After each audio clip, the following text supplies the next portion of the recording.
Assalamualaikum warahmatullahi wabarakatuh. Oke, teman-teman, seperti yang kalian lihat di sini chat ya dari tim penagihan Indosatku kepada salah satu nasabah yang galbay. Nah, ini adalah chatan dari tim penagihan ya aplikasi pinjaman online Indosatku kepada nasabah yang gagal bayar yang katanya kontak darurat dan kantor Anda valid. Nah, yang dimaksud dari chat ini, mereka itu mengatakan mau menghubungi kontak darurat dan kantor, ya. Nah, kontak darurat dan kantor Anda valid. Di sini tagihan Indosatkunya dibayarkan sekarang ya. Jangan sampai konsekuensi berjalan yang bisa menjaga data Anda ya hanya diri Anda sendiri. Bayarkan tagihan sekarang. Nah, jadi sebenarnya sih ini adalah cetan ya dari tim penagihan Indosatku ya seolah-olah mengancam kepada salah satu nasabah akan menelepon kontak darurat dan menelepon kantor. Nah, mungkin bagi teman-teman yang galbay di Indosatku ya mungkin teman-teman kalau misalkan mendapatkan chat seperti ini ya tentunya teman-teman itu merasa bingung ya, kemudian harus ngapain lagi kan seperti itu ya. Mungkin yang baru galbay sangat takut ya, intinya seperti itu. Nah, di video ini saya akan kasih solusinya bagi teman-teman yang sedang galbay di Indosatku supaya teman-teman itu bisa merasa tenang ya ketika mendapatkan chat seperti ini atau ketika gagal bayar di Indosatku. Oke teman-teman, itulah tadi chat WhatsApp dari tim penagihan Indosatku ya menagih kepada salah satu nasabah yang galbay di Indosatku. Nah, sebenarnya perlu teman-teman ketahui ya, jika teman-teman sedang galbay di Indosatku mendapatkan chat seperti ini adalah trik ya, trik menagih hutang ya. Nah, jadi mereka itu seolah-olah mengancam akan menghubungi kontak darurat dan juga tempat kerja ya. Istilah kasarnya itu adalah ancaman supaya nasabah tersebut yang gagal bayar itu mau cepat bayar ya, karena otomatis ya baru galbay itu ya, apalagi belum pernah galbay ya, baru melakukan pasti merasa takut dan bingung. Pasti yang belum pengalaman pasti akan ketar-ketir ya mencari cara gitu kan, cari uang gitu, pinjaman untuk menutupi hutang yang ada di Indosatku ya, karena takut mau nelpon ke kontak darurat dan juga ke tempat kerja yang otomatis bisa membuat ya pencemaran nama baik ya gitu kan, seperti itu. Nah, ini sebenarnya adalah trik ya dari tim penagihan. Nah, perlu teman-teman ketahui kalau bila mana ada salah satu pinjol legal ya, kan Indosatku ini adalah pinjol legal ya, teman-teman harus tahu.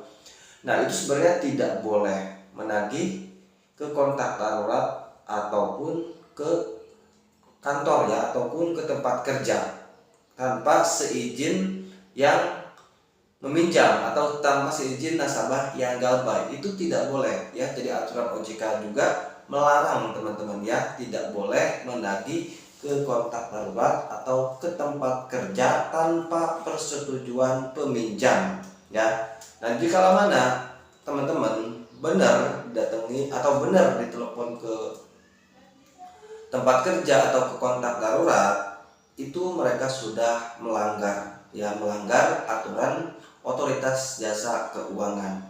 Nah, bila mana lakukan seperti itu, intinya membuat salah satu nasabah bisa merasa malu ya, pencemaran nama baik ya. Nah, jadi mereka itu sudah melanggar aturan. Nah, jadi itu sebenarnya sih jarang banget teman-teman, bukan jarang, saya belum pernah dengar ya sampai telepon ke tempat kerja. Kalau misalkan telepon kontak darurat sih saya juga pernah berpengalaman telepon ke adik saya, tetapi untuk ke tempat kerja itu ya tidak pernah ya, tidak pernah ada yang terjadi ya. Jadi gak usah panik ya bila mana teman-teman mendapatkan chattingan seperti ini ya, baik itu di pinjol Indosatku ataupun pinjol lainnya, karena itu tidak diperbolehkan oleh pihak otoritas jasa keuangan. Jadi tidak boleh lakukan penagihan ke tempat kerja tanpa seizin peminjam atau tanpa seizin nasabah yang galbay ya. Jadi seperti itu. Jadi perlu teman-teman ketahui ya, harus teman-teman siapkan ya ketika gagal bayar di pinjol. Jadi harus menerima resikonya teman-teman ya. Jadi segala sesuatu yang kita lakukan itu pasti ada resikonya ya ketika gagal bayar di aplikasi pinjaman online. Nah, untuk yang pertama ya resikonya seperti itu, dapat ancaman ya, seperti itu dapat ancaman ya kalau kasarnya gitu kan, ditagih seperti tadi yang saya tunjukkan chatnya, kemudian dikenakan bunga keterlambatan, itulah resiko-resikonya. Jadi intinya teman-teman itu yang gagal bayar pinjol atau galbay pinjol itu kunci utamanya adalah kuatkan mental ya. Jadi intinya masa bodoh, mau ditelepon kotak darurat, mau ini, teman-teman itu jangan terlalu dipikirkan, biarkan saja mereka mau ngomong apa aja ya, itu jangan terlalu dipikirkan. Itu bisa membuat teman-teman itu tidak merasa nyaman. Jadi teman-teman itu terlalu merasa gelisah ya, ingat hutang terus, ingat sama budget terus, takut disamperin, takut ditelepon ke kantor dan sebagainya.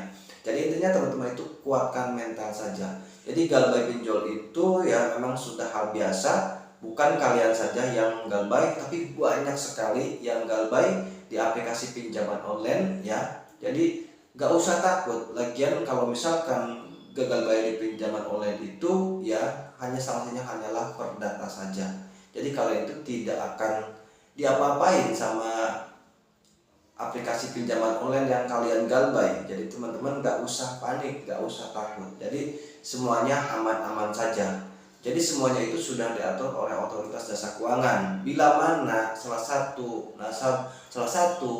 tim penagihan pinjol atau tim penagihan Indosako atau DC Indosako melakukan intimidasi atau melakukan kekerasan fisik terhadap kalian, kalian bisa laporkan ke pihak otoritas jasa keuangan ya.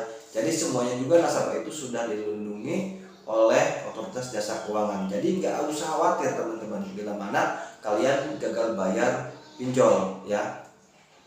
Jadi catatan yang tadi itu ya adalah trik mereka supaya supaya nasabah yang gagal bayar itu cepat bayar, intinya seperti itu. Jadi teman-teman itu intinya harus siap-siapkan mental saja bila mana mendapatkan telepon dan istilah kayak pengancaman atau chatan seperti itu. Intinya kuatkan mental saja. Perlu teman-teman ketahui seperti yang sudah saya katakan tadi, yang gagal bayar di pinjol itu bukan kalian saja ya. Itu adalah trik ya tim penagihan supaya nakut-nakutin gitu kan. Takutnya bila mana mengatakan seperti itu, kalau orang yang laporan itu pastinya udah khawatir, udah gelisah. Waduh, bagaimana ini kalau misalkan telepon kontak darurat atau telepon kantor atau tempat kerja, otomatis HRD atau kayak gimana jadi tahu gitu kan, terus bikin dia malu gitu kan. Yang otomatis kan si nasabah yang gagal bayar bingung mau ngapain gitu kan, pasti otomatis mencari pinjaman ke sini, yang ke sana ke sini, bahkan ada juga mungkin yang ninjol lagi. Malah kalau melakukan seperti itu nanti tidak akan terlepas dari yang namanya hutang dipinjol teman-teman, bukannya hutang lunas yang malah nambah banyak. Jadi intinya bila mana kalian gagal bayar di pinjol, kalian belum mampu membayar, ya sudah biarkan saja dulu, galbaykan saja dulu daripada kalian melakukan pinjol lagi ya. Jadi intinya kalian itu kuatkan mental saja. Tidak ada yang namanya hutang dipinjol itu di penjara atau dipidana. Jadi hutang pinjol itu sanksinya hanyalah perdata saja. Jadi nggak usah panik ya, nggak usah panik, nggak usah terlalu dipikirkan ya. Jadi kalau misalkan kalian terlalu memikirkan, itu bisa membuat kalian down, kemudian kalian ini ya karena terlalu memikirkan bisa stres ya, tidak nyaman karena terlalu memikirkan. Jadi sangat banyak sekali ya yang gara-gara pinjol ya rumah tangga berantakan dan seperti itu ya. Jadi intinya kalian itu gak usah khawatir, intinya kuatkan mental saja. Kalau kalian benar-benar terpaksa galbay, ya sudah, galbaykan saja dulu ya. Oke, mungkin itu saja penjelasannya dari saya yang gagal bayar di Indosako dan galbay di pinjol lainnya. Saya doakan mudah-mudahan hutang kalian cepat lunas ya, dan kalian bisa terbebas dari yang namanya hutang pinjol. Oke, mungkin itu saja dari saya. Semoga video ini bisa bermanfaat. Terima kasih sudah menonton. Wassalamualaikum warahmatullahi wabarakatuh.